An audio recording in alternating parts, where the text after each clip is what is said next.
नमस्कार, मैं डीएलएड की प्रवक्ता Lata Singh Tecnia institute of teacher education की ओर से आपका हार्दिक स्वागत करती हूँ।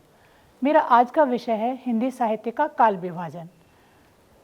प्रत्येक इतिहास में अतीत काल का अध्ययन किया जाता है, किंतु अध्ययन की सुविधा की दृष्टि से अतीत काल को कुछ कालखंडों या युगों में बांट लिया जाता है। प्रत्येक काल को किसी न किसी नाम से पुकारा जाता है। इसी प्रक्रिया को काल विभाजन की प्रक्रिया कहा जाता है। ये काल विभाजन केवल अध्ययन की सुविधा के लिए ही नहीं किया जाता तथा हर एक विद्वान काल विभाजन अपनी अपनी दृष्टि से करता है।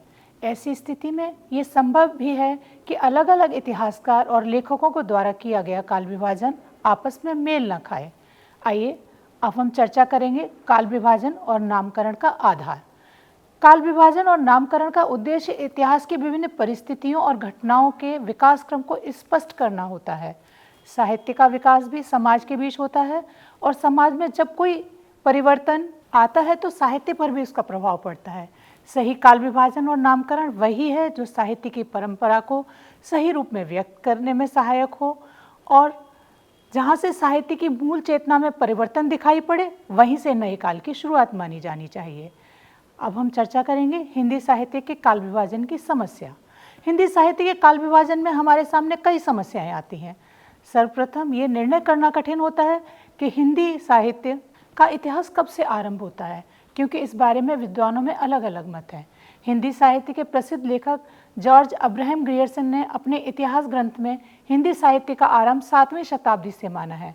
आचार्य रामचंद्र शुक्ल ने हिंदी साहित्य का आरंभ 993 के बाद माना है तथा हजारी प्रसाद द्विवेदी ने हिंदी साहित्य का आरंभ 10वीं शताब्दी से माना है और डॉक्टर नगेंद्र इसका आरंभ 7वीं शताब्दी से मानते हैं। हिंदी साहित्य का आरंभ कब से माना जाए, इसके बारे में एक समस्या और भी है और वह यह है कि हिंदी भाषा और अपभ्रंश भाषा के पारस्परिक संबंध के विषय में है। अपभ्रंश को हिंदी की जननी माना जाता है और उसी से हिंदी का विकास हुआ है, परंतु कुछ विद्वान अपभ्रंश को हिंदी से अलग न मानकर हिंदी का ही रूप मानते हैं। इस प्रकार हिंदी के विद्वानों में मुख्यतः दो वर्ग हैं। एक वर्ग उन विद्वानों का है जो अपभ्रंश को हिंदी से अलग मानते हैं, जिनमें से प्रमुख रूप से आचार्य रामचंद्र शुक्ल, हजारी प्रसाद द्विवेदी हैं। दूसरे वर्ग के वे विद्वान हैं जो हिंदी और अपभ्रंश को एक ही मानते हैं और हिंदी का आरंभिक काल 7वीं शताब्दी से मानते हैं। इसमें प्रमुख विद्वान हैं George Grierson, doctor Ramkumar Verma, doctor Nagendra और राहुल सक्रित्यायन। अब हम चर्चा करेंगे हिंदी साहित्य के काल विभाजन के विभिन्न प्रयासों की। इसका प्रथम प्रयास श्री जॉर्ज ग्रियर्सन को जाता है।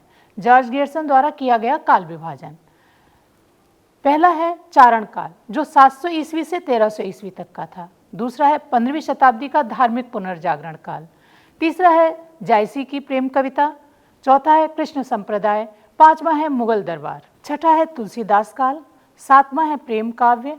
आठवां है तुलसीदास के अन्य प्रवृत्ति। नवां है 18वीं शताब्दी। 10वां है कंपनी के शासनकाल में हिंदुस्तान। 11वां है विक्टोरिया के शासन में हिंदुस्तान। जॉर्ज ग्रियर्सन के काल विभाजन की व्यवस्था में कुछ दोष हैं, इसलिए साहित्यिक प्रवृत्तियों को इसका आधार नहीं बनाया गया। इसमें सिर्फ साहित्यिक परिवर्तनों के ही संकेत मिलते हैं। इस वजह से इस काल विभाजन को स्वीकार नहीं किया जा सका। अब है मिश्र बंधुओं द्वारा किया गया काल विभाजन। पहला है आरंभिक काल। आरंभिक काल के दो भाग हैं, पूर्व आरंभिक काल और उत्तर आरंभिक काल। पूर्व आरंभिक काल 643 ईस्वी से 1286 ईस्वी तक है। उत्तर आरंभिक काल 1287 ईस्वी से 1387 ईस्वी तक है। उसके बाद है माध्यमिक काल। माध्यमिक काल के भी दो भाग हैं, पूर्व माध्यमिक काल और प्रौढ़ माध्यमिक काल। पूर्व माध्यमिक काल 1388 ईस्वी से 1503 ईस्वी तक है और प्रौढ़ माध्यमिक काल 1504 ईस्वी से 1624 ईस्वी तक है। इसके बाद है अलंकृत काल। इसके भी दो भाग हैं, पूर्व अलंकृत काल जो 1624 ईस्वी से 1733 ईस्वी तक है और उत्तर अलंकृत काल 1734 ईस्वी से 1832 ईस्वी तक है। इसके बाद है परिवर्तन काल जो 1833 ईस्वी से 1868 ईस्वी तक है। वर्तमान काल 1869 ईस्वी से आगे का है। मिश्र बंधुओं ने व्यवस्था के नाम पर सभी कालखंडों को दो उपखंडों में विभाजित किया है, जिसका कोई ठोस आधार दिखाई नहीं पड़ता।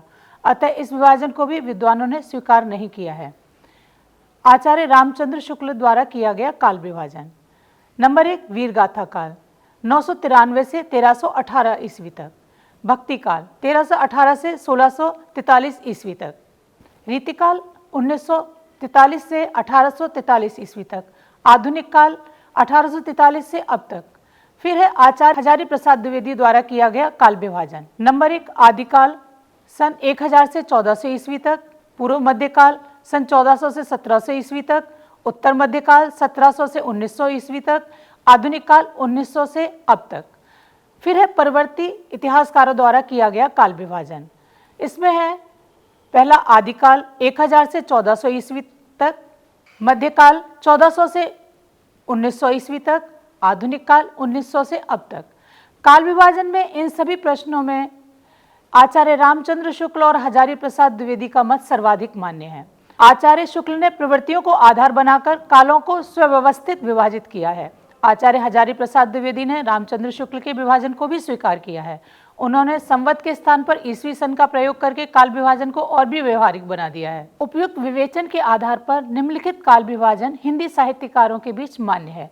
पहला आदिकाल 10वीं शताब्दी से 14वीं शताब्दी तक, दूसरा मध्यकाल 14वीं शताब्दी से 17वीं शताब्दी तक, तीसरा उत्तर मध्यकाल 17वीं शताब्दी से 19वीं शताब्दी तक, चौथा आधुनिक काल 19वीं शताब्दी से अब तक। इस प्रकार हिंदी में काल विभाजन की समस्या का समाधान सर्वसम्मति से किया गया। साहित्य के साहित्यकारों ने अध्ययन को सुगमता प्रदान की। आशा करती हूँ कि आप सभी को मेरे विचार पसंद आए होंगे। इसके साथ ही अपने शब्दों को विराम देते हुए अगले विषय के साथ एक बार आपसे पुनः मिलने का प्रयास करूँगी। धन्यवाद।